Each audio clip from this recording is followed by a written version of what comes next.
Hey, Brickmaniacs! We're taking a look at a big ship today. I'm Dylan. I'm here with the man who needs no introduction, but I'm going to do it anyways, Dan Siskin. He is the builder of the Samuel B Roberts. So before we get into the actual building technique, tell me a little bit about the history of this actual ship. Well, Samuel B Roberts is part of Task Force Taffy 3, which during the Battle of Leyte Gulf, 1944, October 1944, the South Pacific, outside during the invasion of the Philippines, essentially Taffy 3 was left to guard and do a ground attack in support of the invasion of Leyte Gulf, which is one of the main islands of one of the main islands of the Philippines. So the invasion was happening, and they were off-site, making sure that it went. These guys were this was uninhibited. The Taffy 3 was basically an invasion ground support, close air support unit. Okay. So they were small light aircraft carriers. Taffy 3, the ships, the patrol ships like this, or the escort ships were there to guard it. Unbeknownst to them, a giant fleet of Japanese battleships and heavy cruisers descended onto the beachhead. Right, that's where kind of the story really begins. Right. Things get interesting. Right, and it should have been guarded by the Pacific Fleet, Halsey's fleet. Halsey actually took the fleet away. He went chasing something, didn't he? He went chasing a diversion force of aircraft carriers up north, left the invasion fleet unprotected. So basically all these transport ships, tankers, everything you need to invade an Support island. your troops, Yeah, it was all there, except there was nothing there to protect them. Wow. So over the horizon comes this giant task force of ships, Japanese ships. Taffy 3 was one of several destroyers and destroyer escorts. So these are the biggest ships in the Navy, biggest gunships in the Navy. They're destroyers. They're not meant to fight ship-to-ship combat. But they had to go toe-to-toe. Yeah, toe-to-toe with ships that were magnitudes bigger. The Yamato, the biggest ship in the Japanese Navy, the most famous ship in the Japanese period. Navy. Yeah. Along with other battleships and battle cruisers, or heavy cruisers. So the Roberts, along with the whole... the Johnston was there too, right? The Johnston, the whole entire escort screening fleet basically charged after the Japanese Japanese battleships with such ferocity that they actually turned the tide of battle. The Japanese thought they'd met a battleship force, ended up turning around and leaving. We don't want any of this. Yeah. we did our job. We sank a few ships, and that's time to go home. Wow. They did sink one light escort carrier. And then the Johnson was sunk, the hull was sunk, and of course the Samuel B Roberts was also sunk in the combat, but not without inflicting losses, grave losses on the Japanese fleet. So considering just a David and Goliath versus story, that's incredible. Yeah, I mean this ship about half the crew perished. They used almost every shell they had. Wow. They got so close to the Japanese ships that they were actually shooting at them with their anti-aircraft guns at point blank range, and the Japanese battleships and cruisers couldn't even fire back. Because they couldn't. They're too close. Yeah, they couldn't. Shells were going right over the top of the ship. That's crazy. Wow. So, but they eventually they got hit, and to such a degree that the ship sank. So. Well, definitely a sacrifice made, obviously, for the betterment of turning the tides of the war. Right. Moving on to the build, obviously, this is not the first time that you've built a destroyer this scale size, anyways. No. So, do you kind of have a solid blueprint for where you start, or is it different each time? This is a destroyer escort. It's actually smaller than the other destroyers. Okay. So we have a Fletcher class, we have a Gearing class out in Chicago. Never a destroyer escort. So this is the smallest kind of Navy ship that I've done yet. Okay. It's smaller than even the LSTs, the LST 325 that I've done. Wow. All right. So it's a small ship, which makes it nice. It's compact for traveling. It's only 8.5 feet long. Only. Which makes it good for traveling. You might be one of the few people in the world that says that. It's only 8.5 feet long. and about 16 to 18 inches wide. It's a nice compact size. It's broken up into sections for travel. Yep. Travels well. We brought it here from Florida. And I actually dropped a couple of the cases that fell out of the van, hit the ground. And then we opened them up here, and it's it's still okay. Minor damage. Yeah, there you go. Most people would just have a pile of parts at that point. No, this is built sturdy, and it was packed well. And it was packed with just discarded cardboard and paper out of my Lego orders. But so I would assume that a lot of this little the stuff on top of the deck comes later. But section wise, do you start from the ground up and build? Do you build from the back to the front? How does that work? It's built with a blueprint. So if you look closely at this schematic here, those red lines are the breaking points of the ship. So I blew up, documents of the right size, top view, side view, exactly that same drawing, just blown up bigger to the actual size I wanted to build. So I started section by section building the hull, and then once the hull was built, put the deck on it. Once the deck was built, then of course everything on top was added. So including no shortage of minifigs. Section by section, yeah. And these minifigs, the cool thing about this, typically when we do a build, if it's fancy like the PT-109, they all super detailed, hyper printed figures. I just used our sticker packs and just ordered some torsos from Lego.com. Nice. So the whole thing was done on a low budget. Let that be a lesson to you people out there who want to do builds similar to this, because it is possible to do. There is no really minifig on this ship that costs more than like $6. Wow. See, and by looking at it, you wouldn't have no idea. So the Brick Arms helmet's probably the most expensive part. Maybe the torso. Who knows?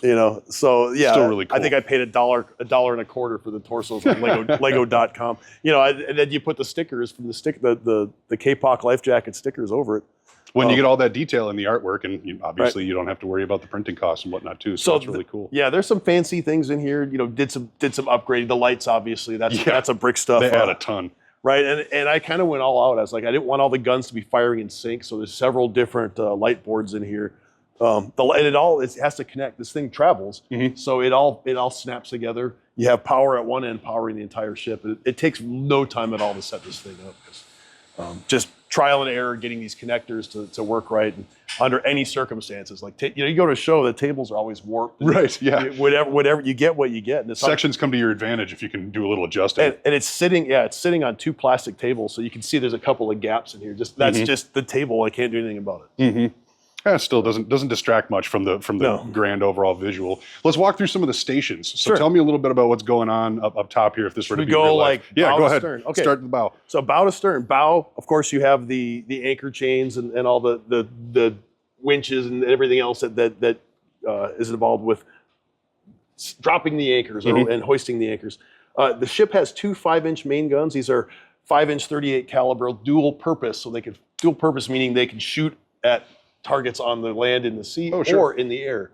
So you have a turret here. This actually has a little bit of interior detail inside of it. So this we did a brick starter to help fund this ship, and this was one of the kits.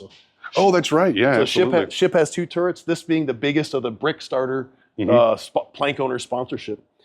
Behind that, you have this thing that looks like a whole bunch of pop bottles or something stuck upside down in the ship. These are actually anti-submarine hedgehogs. So they're mortars powered by compressed air. Yeah. So they can launch a pattern of these anti-submarine mortars. It's usually in a circle. So they'll launch them ahead of the ship where they think the submarine is. They rapidly descend, and at a predetermined depth will all explode and hopefully get the submarine thereafter. So don't give the sub enough time to get away. Right. So part of this, the ship's duties is convoy duty, anti-submarine warfare. ASW, as they'd say, and Hedgehog was one of the main anti-submarine warfare weapons. So that might be enough to damage the submarine, force it to surface when they finish it off. Take care of it, yeah. So, behind that is one of the twin Bofors. These are 40 millimeter turrets.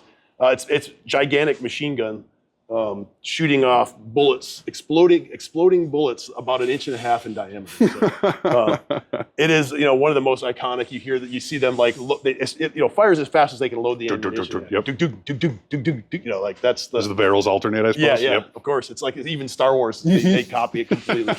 So that gun is actually controlled. There's a guy with it's a targeting like a computer built onto a pedestal, and the guy operating can mark the target. Yeah, he'll have a rangefinder and everything. And he will control the gun. All these guys have to do is keep a bead on wherever he says it's going, and he can even control the gun. Wow. All they have to do is keep lobbing ammunition in it, and as fast as they can lob ammunition. Keep it firing. Yeah. So they're sitting on a foot pedal basically. They keep that foot pedal depressed. It'll just keep firing. The guns around it, the little ones, those are 20 millimeter Oerlikon guns.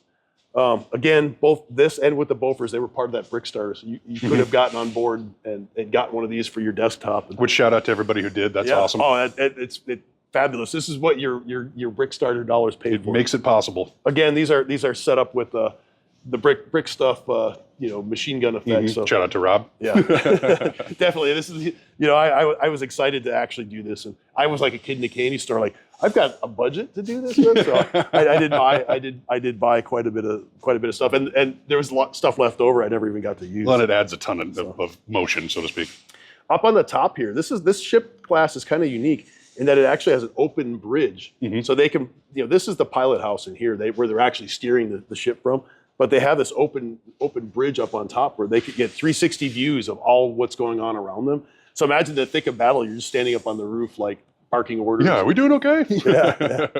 So you'll have the ship's commanding officer. It's still, there's a couple of things that I'm missing up here. I have to do a little bit more details on it, but I think it's neat that we have the bridge details and all the. Usually the guys are stuck inside. And you gotta like bend down and look through the porthole and see them in there. But this time they're up on the surface. Yeah, that's really cool. So it is lit up in there eventually, and it does actually open up. So eventually I'll have the bridge inside of here. Oh yeah, okay, cool. So it's all wired up. Can't get too far with it right now.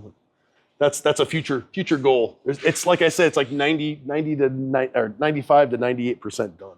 Small details need to be done. It keeps going. Everybody wants to know if this is a lifeboat. They keep asking, is this a lifeboat? This thing on the side. And you said it's a whaler? It's a whale boat. Whaleboat. It's the name of the boat. It's actually it's not necessarily a lifeboat. Right. I don't think if the ship is sinking, they're going to have time to lower this thing down, unless it's sinking like at a leisurely pace. But the whaleboat is like for boarding. If they want to go board they're stopping a vessel to search it. It's just a multi-purpose boat that almost every ship in the Navy has at least one. Usually destroyers will have two, but this is such a small ship that it just gets one. And it's unique in that all the destroyer escorts get one. Yeah, an interesting addition though. That is kind of cool because you not knowing ships, you would look at that and be like, oh, I'm sure that's where they get off and run away when it sinks. But yeah, that makes sense. And I don't have them on here. Another small detail: there would be baskets off the side of this thing that have what they call floating nets. So it's a net with like cork or some other floating material kind of woven in around the edges. Okay. So if the ship sinks, they will just float up. So the guys who are swimming will have something to grab onto. Wow. Because they are wearing life jackets, but those life jackets don't do a whole lot. And you could theoretically, you still got to tread water. You could theoretically not, come from an inside compartment where don't have a life jacket on or something. Or it could get blown off of you in an explosion, something like that. It happens all the stories are horrific. I'm sure, I was going to say, I'm sure the incidents are numerous. Yeah. So more Oerlikon guns, total of 10 altogether on the ship. Behind that is a triple torpedo tube. Yeah. So the destroyers, normal destroyers will have 5 torpedoes in a row. So this is trying to save topside weight because it's a small ship, so they only get 3. A single triple torpedo tube. They actually use these in battle. They launched all their torpedoes at the Japanese fleet, hoping to hit the Yamato. They instead blew the fantail off of a cruiser, heavy cruiser, inflicted major damage to a ship magnitudes bigger than this. And it's the only real offensive weapon that the Roberts or any of these destroyers would have against something that size. Yeah, I bet. So they got real lucky. They use their weapon to the fullest. I mean, I guess it's a combination of skill and bravery. Yeah, and luck. And bad luck on the opponents. Yep. So this right here is the crane. So when they're reloading the torpedoes, they can use this. Sure. It's actually a telescoping crane. You can't just lift up a torpedo? It's quite heavy. About as big around as 21 inches. These here are depth charges. So there's the other major anti-submarine weapon. The thing on this I don't know, it's a stand. That's actually called a K gun. Okay. So it's developed by the British. It's like shoots a shell into a chamber, and the force that explosion forces the depth charge to go flying off its tube. Okay. So it's a really weird 90-degree turn inside the gun barrel to make it work, but it does work. They can do a spread of depth charges, which are the same as the Hedgehogs up front. They're just much bigger. Yeah. So yeah, you've got how many K guns? There's 8 total on here. Wow. And each K gun has, I think, an extra 6 rounds of depth charges. I suppose if you're tracking subs though, you'd want as many as you can get. Right, and they would have extras stashed all over the ship. Yeah. So you'd be like, you might be sharing your bunk with the depth charge. The depth charge. So it's not unheard of. But I think on this particular cruise, where this was on this deployment, they had extra depth charges. They had extra crew on board. They would do dastardly things in order to we need more people. We need more. I heard the story that this ship pulled into a Navy yard on its way to deployment, and they made everybody discharge off the ship, and they wrote discharge papers for everybody, and then they went to the local like HR kind of office in whatever base they were on and said, hey, we need some more sailors, because look, we have nobody on there. So they went and got like 30 extra guys, and then everybody who got discharged came back. So they ended up with like 30 extra guys, which is, when you're manning guns and going into battle, that's a huge you need resources. So that's being humans. That's what I read. That's not like I wasn't there to confirm that. Yeah, it's all good. This thing on the back is kind of interesting. People will ask what it is, and it's a machine so that they can practice loading the 5-inch rounds into the guns. So every destroyer, every ship that has one of these 5-inch guns has a practice machine. Even the Yorktown, we're just on the Yorktown, they have one there. So the crews can practice loading the guns without actually destroying. If they screw up, it doesn't break. It doesn't break the gun. It breaks the loader, or So because they want to practice loading it. Again, these guns are semi-automatic as well. As fast as you can load a round of ammunition is as fast as it shoots. And when there's kamikazes or you want to be quick. Yeah, you want as fast as you want to shoot that thing as fast. I'm sure there was some fun competitions between shipmates when it came to how fast you could be a crew and load that thing. Huh? Yeah. And this is no exception. This ship used all of its ammunition. I mean, all of its. They had hundreds of rounds of ammunition. They fired all of it at the Japanese fleet. This at the very end of the battle, this turret got hit, direct hit, blew the side of the turret off and killed most of the guys in it. And the guy in charge of the turret, he was dying, holding the shell, trying to put the last shell into it. Yeah, wow. It's legendary. So this ship has all kinds of stories. That's incredible. So again, at the end here at the fantail, you have one more last little battery of Oerlikon guns, 2 more, and then behind that, depth charge racks. So they actually just roll the depth charges off. Yeah, send it off the edge. And this unit right here is interesting. It's actually a smoke generator. It's canned smoke, basically. So if they want to make a smoke screen, in fact, during the battle, they were ordered to make a smoke screen to protect the escort carriers. Yeah. They just, uncork it somehow. And just, up it goes, yeah. It's just like a giant smoke bomb. So those are their canisters. I think I might have too many on here. I think the real one might only have 2. But it's hard to tell because the pictures of the actual ship are hard to come by. Yeah, they're a little old. You have to go by what the class is, and some of the models, scale models, and things that some of them aren't exactly accurate to exactly what this ship was. Right. Wow. So. That is absolutely incredible. What a story. What a build. Do you have any idea, just a guesstimate of how many parts, maybe? That's what everybody's going to ask if I don't ask you. Yeah, of course. I mean, I would say each one of these sections, a rough estimate, this is a pretty basic section. It's probably 2,000 pieces. Okay. So multiply that by, 7, you're going to have what? 14,000. Add another a couple thousand for the super for the section. top. So I'm going to guess about 25,000 pieces. Okay. Well, there you go. Yeah. It's less than a destroyer. Certainly a tiny fraction of what's in the Missouri or the Macon. Yeah. Those are like hundreds of thousands. Yes, this is just a puny ship. I really enjoy bringing this to shows and setting it up because I could have it go from box to table in like 20 and guns firing in 20 minutes. Yeah, that's really cool. And then people are like, "How did you get that set up so fast?" Because I planned ahead. Yeah. That was the point. Wow, that is awesome. Well, once again, shout out to the plank owners who made this thing happen. That's super awesome. Yeah. Brick Stuff, thanks for getting this thing all lit up. Is there anything else that you want to talk about with the ship? No, this is it. I'm sure I could think of things forever. I never stopped talking about it, but it was fun. Doing the camouflage was great. It was just all around excitement. Exciting to do. Wish I had more time to work on it, with everything, but I will get some of those last details filled in. And of course, looking forward to the next ship build, whatever that is. Always something new around the corner, right? Yes. There's never a dull moment around here, right? That is awesome. Well, like I said, fantastic build, an amazing story behind it. If you don't know more about it, Samuel B. Roberts, go ahead and check it out. The entire story is absolutely incredible. Yeah. I'm no storyteller. It's worth a read digging into it, trust me, because you want to talk about brass balls. It was incredible. Yeah. Check out the book, Last Stand of the Tin Can Sailors. I think it's a Hornfisher book. Definitely worth reading. Really inspiring. Not the only book on the subject, but definitely a good one. Yeah, awesome. Good place to start. You heard it from the man himself. As always, thank you very much for watching. We'll check in next time.